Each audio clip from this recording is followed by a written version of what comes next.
You know, everybody used to say, "What do you do for a living?" And I never could tell them because I didn't know. But I just, I always had my own business. He did everything. He just worked hard. I mean, Grandpa was selling cookware before we got married. His dad had a cookware company. He met a lot of girls, so I'm now that reminds me. I'm sure he went out because he always said he saved the best looking one or the nicest one to go for his last appointment. And so I'm sure that's what he probably was thinking with me. He probably thought, well, I'll just work and I'll take her out and I'll sell her some pots and pans. I don't know. Didn't work out that way for him.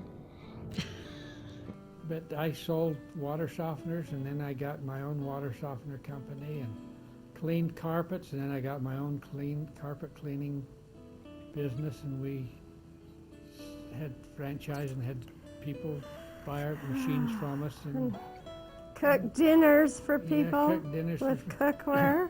I think I spent more time selling pots and pans than anything else. And I know more about cooking than almost anybody in this house, but I never get to experience any of it. Now, you're supposed to say positive things. Everyone knows that I cook. I know, but you don't use the right kind of cookware Because you anymore. gave it away. You gave my cookware away. You lent it to someone. I I know, never but got it back. got I it- cooked that way for a lot of years, I know. waterless. But No, without water. Now she puts water in the potatoes and boils them just like anybody else. I can't believe it. after all that training, you know, but I learned to cook really early. She is a good cook. There's no I doubt had to about that. make bread from the time I was probably 7 or 8 years old. I think I made bread. And when my mom got sick early, when she's 37, and I had to come home from BYU and make bread every weekend for my dad. He didn't think he could eat any kind of bread that wasn't homemade. And Been in the pawn shop business, and that's kind of an interesting business, and what you call bridge loans. But we loaned some money to some fellows who owned 3 pawn shops, and they started gambling on the football games. good elders. Yeah, they were members of the church. One sang in the tabernacle choir, and the other was an elders quorum president. But they got hooked on these football games, and they went bankrupt. And the court gave me the pawn shops, and so that's how I got in the pawn shop business. But my son Mark was just getting out of college at that time, and he liked the pawn shop business, and so we were in it for a lot of years, and still kind of hang on to it a little bit. LJ was always so polite and so gentlemanly and just very, very nice. And everybody liked him because he's so nice, and he was that way our whole marriage. And I always said, when my dad was a nice guy and loved him a lot and everything, but he was not an easy man to live with. I mean, I think men had more ego. I guess all over the world, men have a lot of ego, though. I mean, still in other countries, but everything was built around my dad in the home, and so he was perfection, wanted everything. And I never felt like we ever pleased him quite enough, and my gosh, we worked really hard. My parents were married so young, and he was in the Depression, and he got 50 cents a day and took the rest out in trade at my grandpa's store. He worked for my grandpa. And so he had to, he saved up all his lunch money, the 50 cents a day, and started cattle. And he ended up being a cattle buyer, and he bought our home for us in St. George. I mean, he worked so hard and made a lot of money, and he got married while he was 17 years old. I mean, that's pretty, my mom were 17 and 18 when they got married, and they lived with my grandma and grandpa for 2 years. But he was always kind of a hard taskmaster, and money was really, really tight. But then when he started making money being a cattle buyer, he owned part of the Salt Lake stockyards, and he did well. But he still never wanted to spend money. He would go and pay for my college tuition and my room and that, like, for the year. But I never had a cent of spending money unless someone, my grandma or someone sent some. He knew I had my food and my whatever, and, you know, and my mother would try, but, I mean, he was real hard with the money things. So I really learned how to not spend money. And we lived on the farm, and we didn't have a store within 15 miles, so I learned to cook and everything really young because we all worked hard. I told my parents that they worked us so hard, that's why we didn't grow very tall. Because you only grow when you sleep, and I was serious. So I said, I died and went to heaven when I married LJ. He was so nice. Just made me feel so good all the time. I guess that's part of it. He just made me feel loved and cherished, I guess you'd say. He always did. He was a great husband. He was really strong on education. He only went to the 8th grade because that was pretty common then. They just had to stop and work, and he really instilled that in us, and he loved to read, and he had a lot of really good qualities. I mean, he took us fishing, and when we'd go on vacation, it was fun. We did a lot of camping and fishing up in the mountains because we live close to the mountains. Upalco's going up to Moon Lake. It's just, you know, it was just something we did, and his family, a lot of them lived in California. I mean, they had come from Provo. But the ones that got married, they went, you know, some of them went to California. We always went to California every year. And he liked to go down into Mexico just to look around. I mean, on a trip, I think your dad tried, I think some of the kids have tried this with their kids. He would give us money for our food for the trip and have us use it. And I had one little brother, Dexter, that he wouldn't eat, so Dad would finally, because he was frugal, save his money, so Dad would finally say, okay, I'll buy your meal this time. And so then he'd just load up, you know, but no, Dad had a lot of really good qualities, and people liked him a lot. He would sing and around the bonfire and do things. He was really, vacations were real fun with him, but he just worked so hard and was under a lot of pressure because he would buy the cattle. He would go out in a field and maybe buy 50 and have to guess their weight to know what he was going to get out of them when he got back to sell them at the stockyards. And that's what he did. He'd buy them and then every week and then go to the stockyards. He was really good at that. And my brother Noel, I mean, we had truck drivers and everything too. But he could just do that. And Noel said he's the smartest man he ever knew. He always thought he was really good with figures and really smart. But it was kind of annoying because everybody he would always be guessing our weight. Or people come in and say, I bet you weigh such and such. I mean, that was when he was in his 90s, you know, more, but you know, he was a good guy, a real great guy. He said, do you think I'll live to 100? And I said, do you think you will? And he said, I think I will. I said, you probably will then. But he really liked to be with people. Maybe I get that from him because I love to be around people and not be alone so much. I always felt bad because they said he was too good to have home care. He was at a facility, but we moved to St. George to just be not by him and visit him every day and every night tucked him into bed and whatever. Well, I hadn't been back to my Roy home.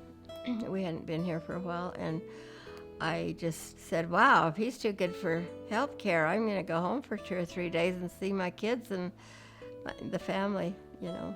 Of course, I was 70 by then, whatever. But anyway, and so I went home, and Dexter went, he would go cowboy, and Dexter was really good. He was like a horse whisperer, and he just did it because he liked it. He had a friend, and he'd help him with his round up his cows and stuff. But he'd just go for the day, and he saw him that night. But I had talked to him twice during the day that he died, and he went down and ate dinner and everything. And Dexter came up to see him and to give him, the only medicine he took was for his asthma, and he had a breathing treatment at night, and was giving him that, and he died within a minute. But I thought, I wonder if he got lonesome that day, because he'd always say, what would I ever do if I didn't have you kids? He really depended on seeing us and, loved us. We knew that a lot. LJ and I took him on rides and over to our house a lot and everything, but he had a girlfriend. He got a girlfriend. My mom died at 37. He remarried, and then Faye died too when she was 90. And he liked where he lived a lot. Oh, she was probably 95 or so. He didn't live too much longer after her. So he didn't go to church a lot after. He did when they were young,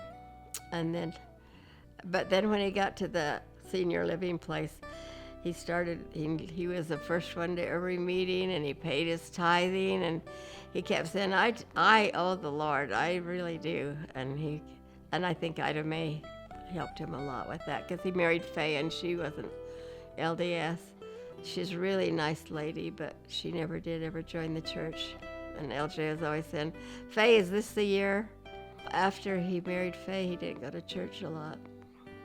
But he did after but he did, when he started going again, and I was glad of that.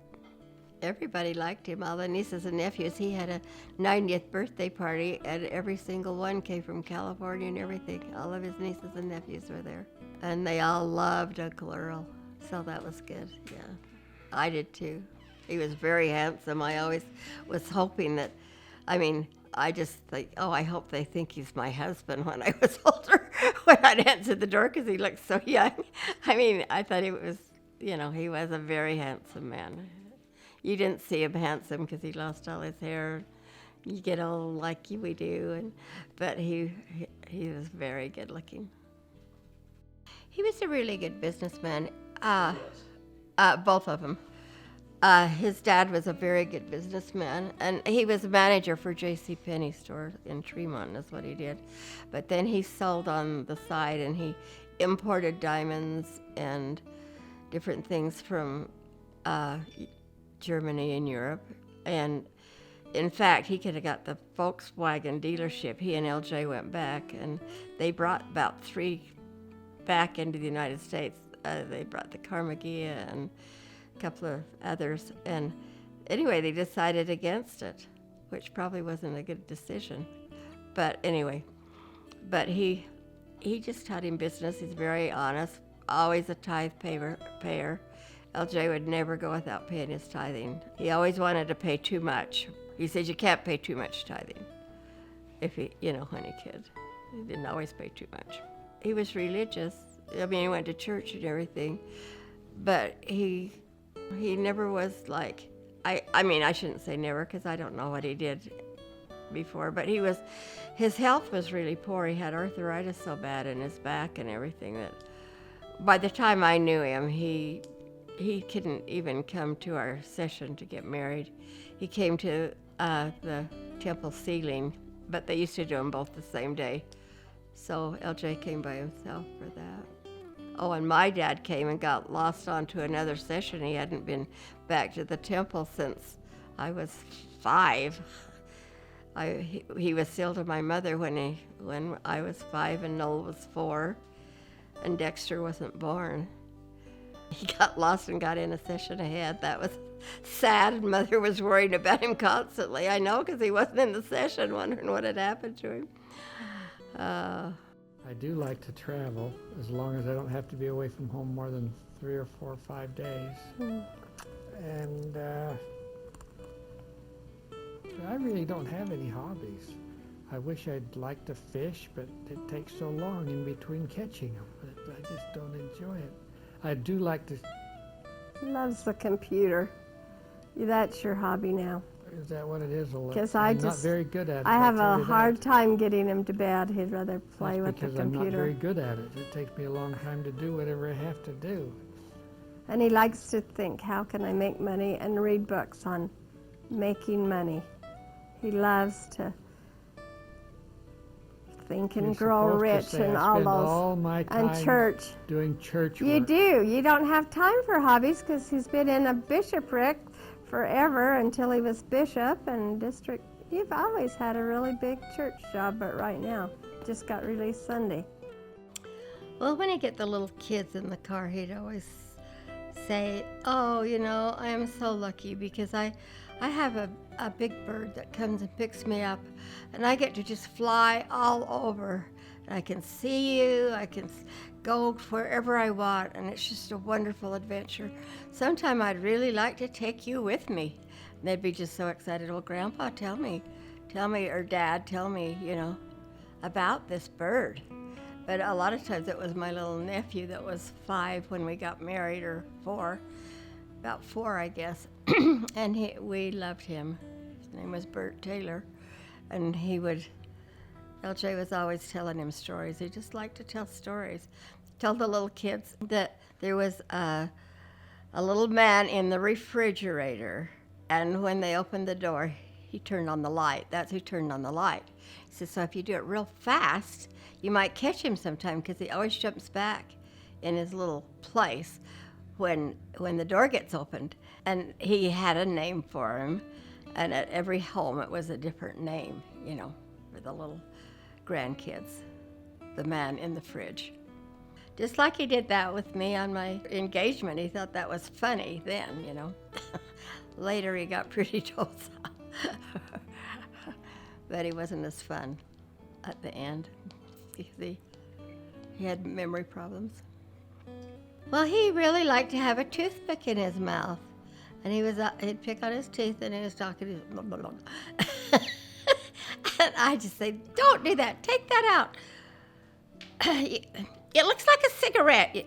I bet if you were a smoker, you'd be a real cigarette smoker, wouldn't you? Because you have to have that in your mouth all the time. And LaJean, take it out.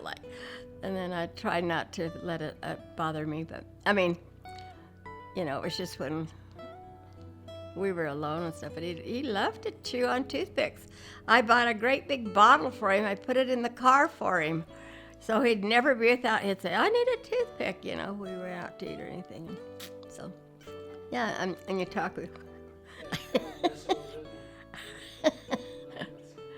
That and ketchup. He had to have ketchup all the time on everything. Everybody just passed the ketchup to LJ. He smothered it in ketchup. I said, why? Just taste it first. See how it really tastes. That was the only 2 annoying things that I can think of. I'm sure I annoyed him in a lot of ways, too. I feel like I don't have a vacation unless I can read a book, and a lot of times that's on the plane or traveling or whatever, but I love to do that. And then I love gardening. I guess it's from growing up, and we had 2 gardens, one down the field. We grew everything. We grew everything, even our cattle and our chickens and whatever that we ate. Our closest grocery store was, a little one was like 6 miles away, and the one where we shopped was 15 miles away. And so we did a lot of canning, and I love canning, I love cooking, and like I say, I love gardening, I love quilting. I've never been a seamstress, only I do love to quilt. I wouldn't have been known if I hadn't been in Daughters of Utah Pioneers. I started when I was really pretty young, in my late 20s. I was really involved in that, and then I got put in the company DUP, and we had the museum in Ogden, the Daughters of Utah Pioneer Museum. And I worked in there, and then I was a docent. We had meetings, we had a board meeting. So I started being a docent every Tuesday. They just had the board members be the docents, and so that a docent, you know, what a docent is, it's you just go at the museum and show people through the museum and tell them about all the artifacts in there.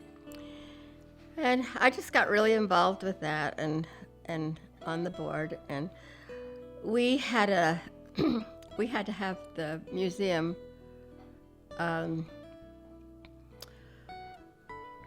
redone, the electricity in it, because there was a big problem. So we got a bid, and they gave us a bid, and everything was donation. There's no pay or anything. And so we had a little donation box, but that didn't do much. And I'm sure, I remember the city helped out paying things. And then the bill came, and it was, 10 times more. And we were all just like, what are we gonna do? What are we gonna do? Anyway, I came up with an idea that, that I had a son that was a lawyer, and he could write them a letter and tell them, that, they had bid us one thing, we'd have no money, whatever. And then my husband delivered it, and he's very, very good with everybody. He was very good with people. He was always such a gentleman and so nice to everybody. So the bill got dismissed. The lady that nominated me was over that museum. I think that was one reason. Another reason, I think, was because we had a Nauvoo boy that lived with us, the Indian boy, when the church asked for that. And so we had that and had him for over a year. And it's a real miracle how that happened, that he went. But he came back. We enjoyed him. He was always wild, kind of wild little kid. He was 12, and he was little. He was short. But everybody in the school was afraid of him, and the mothers would call that he was, their kids were afraid to walk home from school because William would maybe beat up on him and everything. But he was a pretty good little kid, and he was really interesting, though. I mean, at first, he'd take all the food on the table with the first passing and just dump it all on his plate like he wasn't going to get any. So we had a lot of adjustments to make, and he'd try to take things, to take him. So I guess he hadn't had much, If I had things out for the kids to go to school or whatever, he'd take their things so he could maybe send them back to his family, I guess, to his little sister. But we got along with him fine, and I was sad when he left. And then the second year, he came back, and I don't know what had happened, but sometimes they say you're brown on the outside but white on the inside, and tease them because they had gone to live with white people. Anyway, he was just really obnoxious, and he would not do anything I said. I mean, he didn't even want to walk by me, be by me, and I took him to buy school clothes. He didn't bring anything back. We bought all his school clothes the year before, and he'd just go pile a bunch of stuff on, for me to buy. Then one day I read a letter, and it said, I'd ask him to mow the lawn or do anything. He would not do one thing that I asked him. And he said, just anything you want, you just call and you write and tell me, and I'll get it for you. And he said he hated me and that I was trying to get him to mow the lawn and things like that. But I'm not going to do anything for them, but I'll get all I can. And I read that letter. He left it sitting there, and I was so upset. Remember, I got a ticket that day I was going to the doctor that day, and I just through Washington Terrace, and I got a ticket. I was just thought, well, I can't take this anymore. I thought, I just can't. I was just praying about it. I said, I just can't live like this. I can't do this. It had been about 2 months it had been going on. That day I got home, and they called and said that his mother wants him to come home. And I said, thank you, Heavenly Father. I had just was up to here with it. It was just causing me to be sick almost, worrying about him. But anyway, that was just one thing. And then we had the missionaries for 3 years in our house. Just things like that kind of got around, that we're doing. And anyway, I just got nominated through that. And I was also Weber County. I was Weber County DUP company leader, so I was over 20 camps. A lot of it came from DUP, I think. And then And then they started a Roy camp and divided the 20 into 10 for Ogden area. It took in Ogden, all of Weber County, all that area, but Roy. And then I had been out for about 2 years. I was 3 years the first time. You could do it 3 years, and then they asked me to do Roy, so then I was that for 3 years. And I think just all of that together, you know, you kind of get known because with people, good deeds, I guess. I don't know. I mean, I grew up in a little house with, we didn't even have water for a while, but by the time I was about 5, we did, and had the outside. And I never did have a bedroom till I was moved to Ogden. And all the kids now have separate bedrooms and everything. They have to have everything so special. And so it doesn't mean as much, I guess. I just think you just have to love them and forgive them and just always be on their side and let them know you love them, no matter what. You just have to feel that way. And that's the way I feel. And with my grandkids too, I just love them all, and I try not to judge. I've always tried not to judge people. And it's not easy, but I've said if I ever have a talent, it must be that I like everybody, because I don't have a problem with that. I mean, I just try to be positive. And I think anytime you're kind to people, and you honestly are, they can feel it and they'll love you. Just keep positive and know that things will work out. I feel like they will. We've got a long time in this next life to work out a lot of things.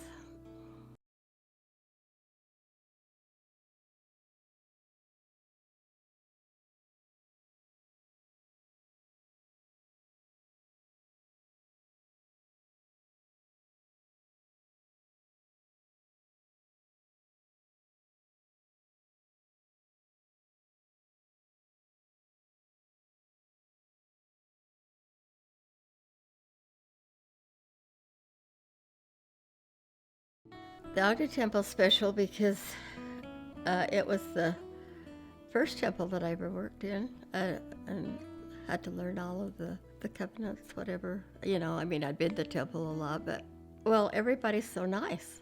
You just love them, and just got so much experience, and I got to be a trainer, after I learned, and trained other workers, and, did that too, and just got close to a lot of people, because it's not easy.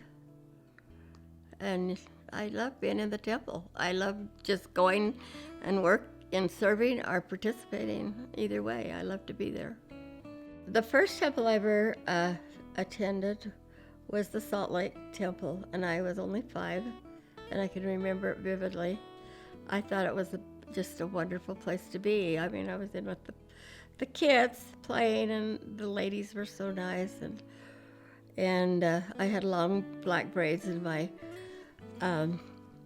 The ladies took out my braids and brushed my hair and made me feel like a princess, and had, a pretty white dress on, and then I got to go in and be sealed to my parents, and I didn't really understand that at all.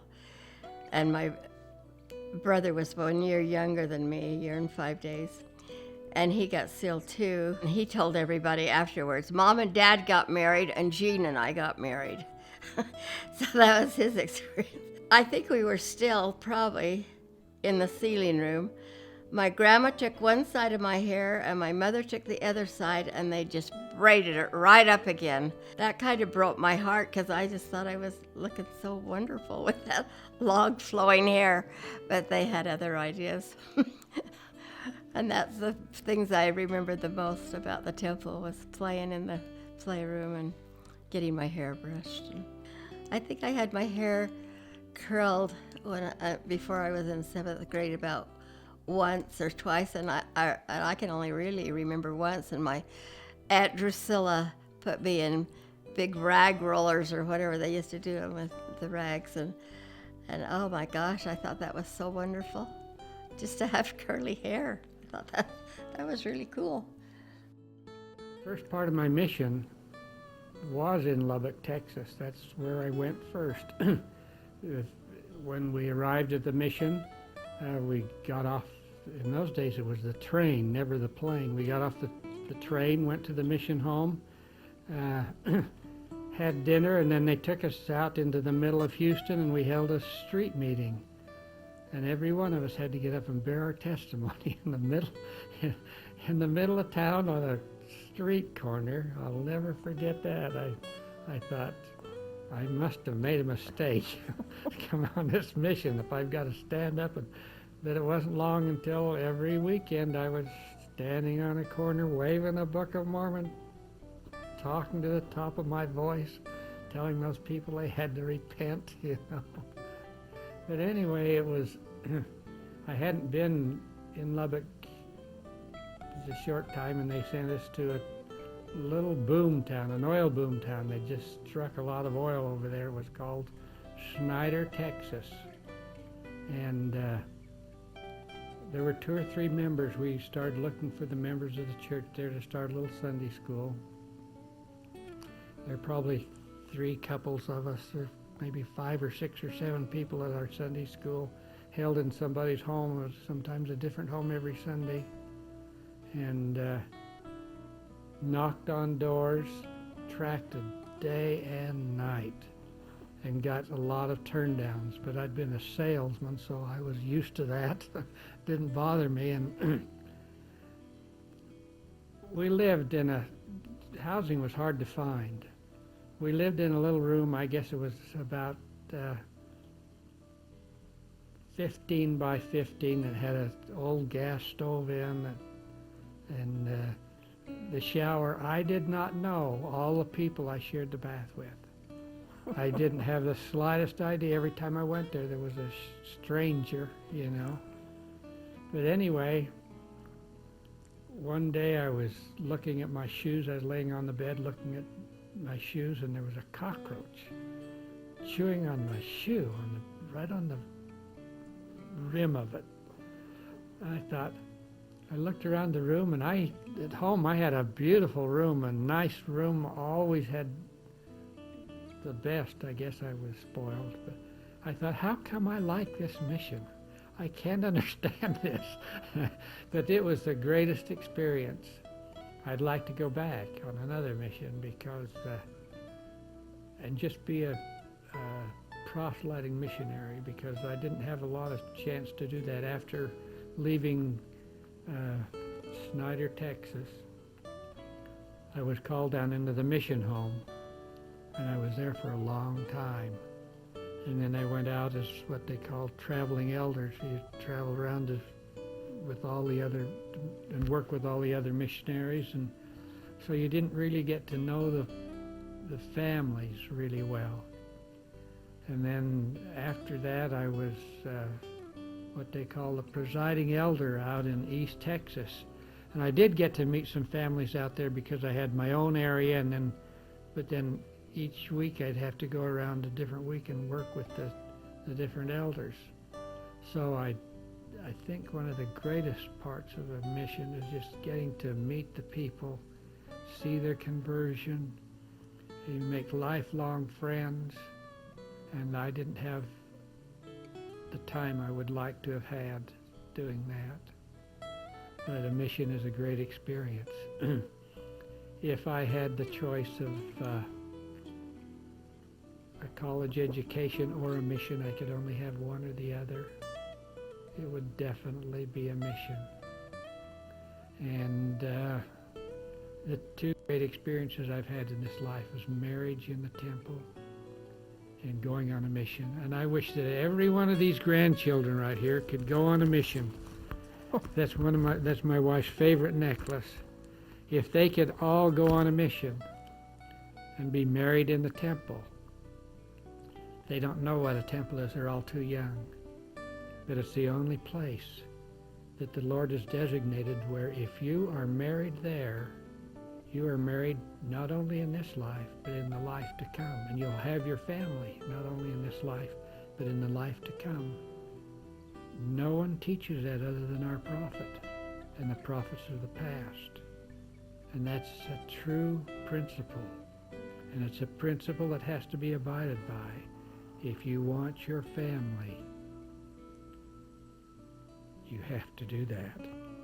And I want all those grandchildren and all of my children in the next world, and I'm looking forward to that next world where we'll all be together. He had a gallbladder operation. We had been serving in the Ogden Mission in Temple. We served for 8 years.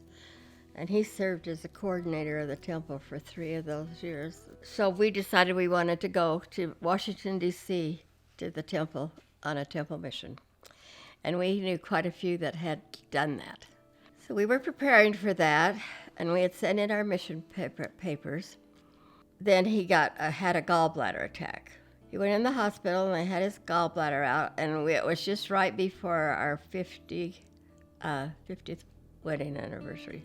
And so we said, we can go on the mission, but we can't go until after June 7th, 2006. We got the call, and then he had to go back in the hospital to get operated on again, because they said it was in a really dangerous place and it could even be fatal. He couldn't leave to go on the mission. So they operated again, and they couldn't get it. And so he was feeling pretty good, and we really wanted to go. And so we kept kind of urging them, can't we go? And so finally, Dr. Archibald was his surgeon, and he said, well, if you'll promise, if you have any pain at all after you get there, that you'll rush right back.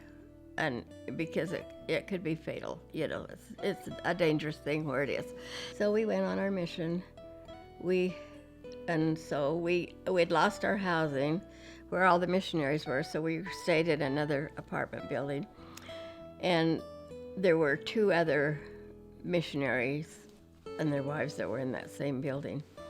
And about 3 or 4 days after we got there, he got the bad pain. So we still didn't know anybody, but we knew the guy that had put us into the building, and so we called him and asked him if he could come and administer to him. He did. He came, and he said, I'll pick up. And he picked up the other missionary, and that we didn't even know yet, so it was just a few days. So they came and administered to him, and his pain just left, and he never had it again. So we didn't go home, but he had made us promise that we would come home in January, and he wanted to check him again.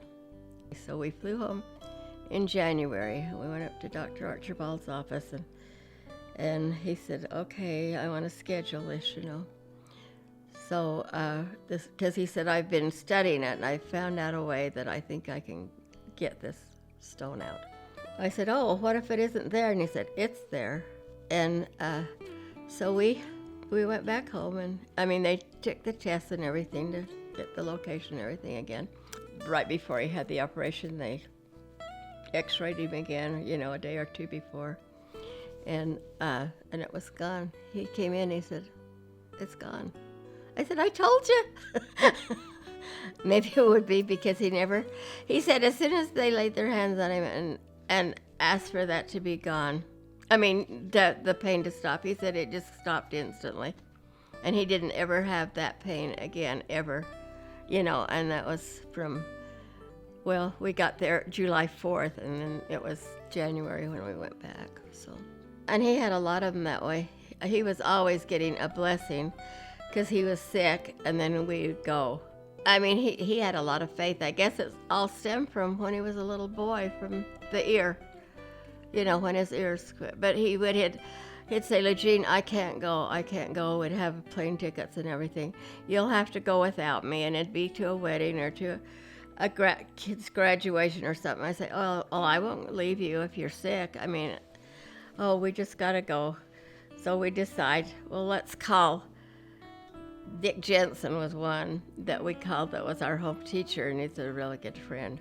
Like at 7 in the morning or 6 in the morning, because we were leaving to go to the airport that morning, we would be. And he'd come and give him a blessing, and away we'd go. But see, his dad was that way. He had that same faith, and it just carried over. I love being in the temple every day. Washington, D.C. temple is not busy, and they don't have a lot of missionaries. And so every day you had a different assignment, and which was hard because you wouldn't know till you got there, what your assignments were going to be. And they had different people in charge every day as the missionaries. I just loved it because it made my faith grow so much. At one time, I was over the initiatory, and I was lucky if I had one person to help me. And people would come in all the time and say, "Can we do initiatory today?" And I'd say, "Yes, just sit down and wait a minute, and someone will come."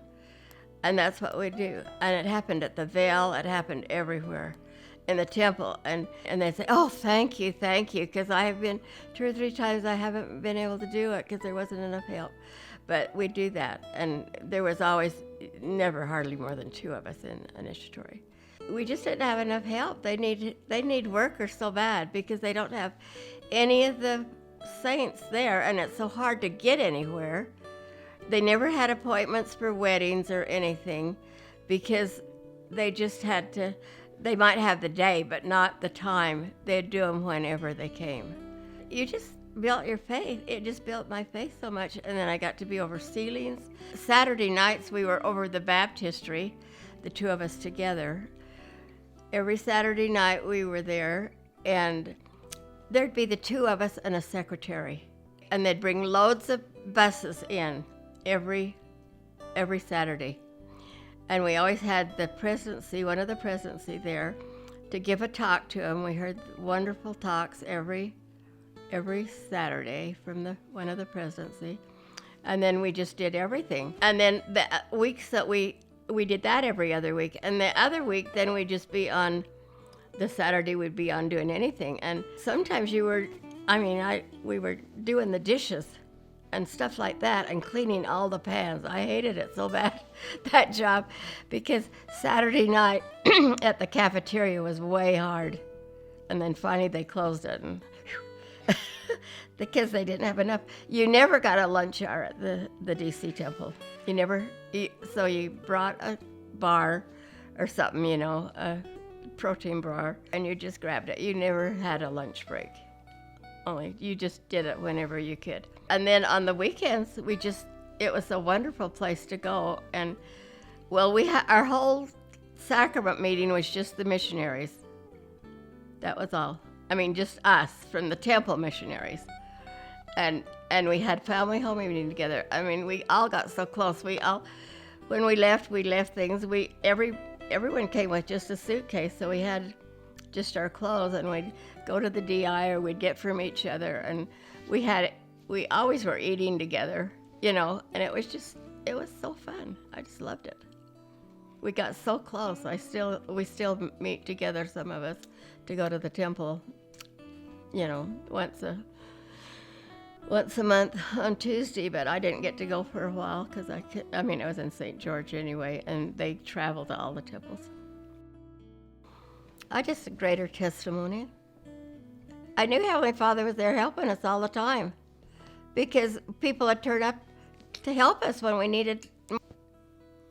In any situation. It was hard because you were working all the time, but it was really, really rewarding. And then we had the best president in the whole world. President Hammond, and his wife was just, even when we left the temple, before we left, and I'm sure they did this with everybody. We happened to be the only ones leaving when we left, but she made pie and had the recorder, LJ and I, and he and her. They just made you feel so special. I've been with others that I really, really like them all, but I never felt like the closeness. I still they were happening all the time. And you just knew that pretty soon you just knew.